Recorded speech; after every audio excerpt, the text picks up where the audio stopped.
Hello, my name is Debbie Park, and the scenario I want to explore and give advice on involves a husband and wife who have been married for over 15 years.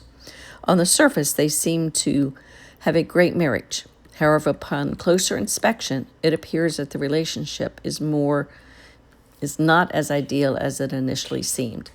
The wife is named Lola and the husband is named Frank. They both love each other, but they feel distant. They decide that taking time away together could help rekindle their communication and relationship. Unfortunately, their vacation takes an unexpected turn. Lola gets sunburnt and is in the hotel room. Frank, feeling lonely, goes out to the beach and meets someone named Marie. They end up spending the entire day and night together, laughing, drinking, and having their own party.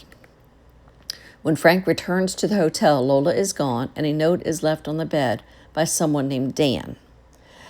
As Frank steps out onto the balcony for some fresh air, he spots Lola with a blonde man enjoying the beach and each other's company.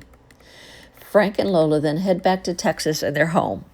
Both of them end up talking in their sleep, and when Frank asks, "Who's Dan?"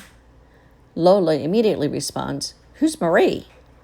At this point, they realize they need advice on rebuilding their relationship and communicating better. They seek counsel from a trusted friend because they believe they cannot resolve their issues on their own. They are still in love and want to do what it takes to keep their relationship strong so they can enjoy another 15 or more years together. In this video log, I will examine the role that cooperative verbal communication plays in the relationship between Frank and Lola. This involves producing messages that are clear, honest, and aim to foster understanding and cooperation.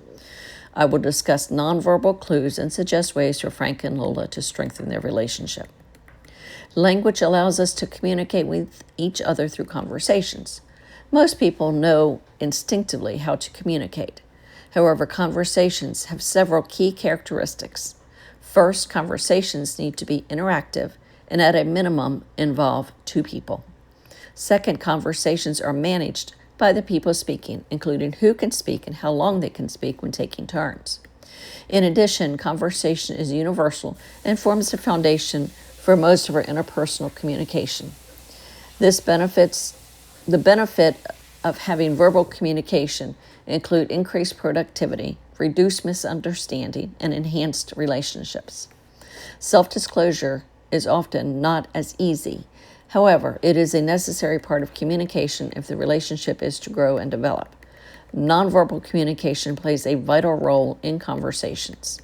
Facial expressions and body language are used to send messages to the person who is speaking.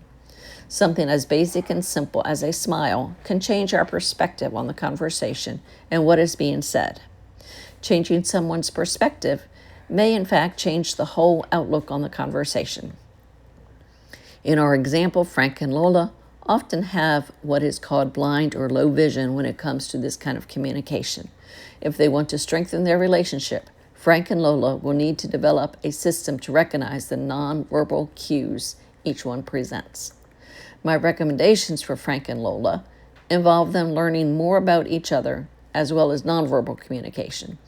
If these two people want to have a marriage that lasts, they need to learn how to communicate both verbally and non-verbally.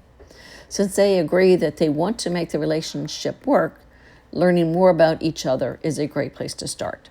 I would recommend they read a book by Gary Chapman that describes different love languages that people hear and speak. Frank and Lola will also need to learn to use the we language as opposed to the I and you language.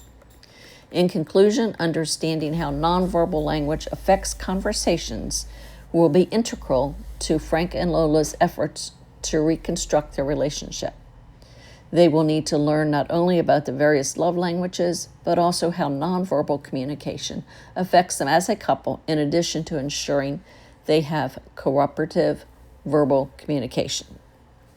I would recommend that Frank and Lola take the time to get away from distractions, look each other directly in the eye, smile, and have a conversation which should include self-disclosure.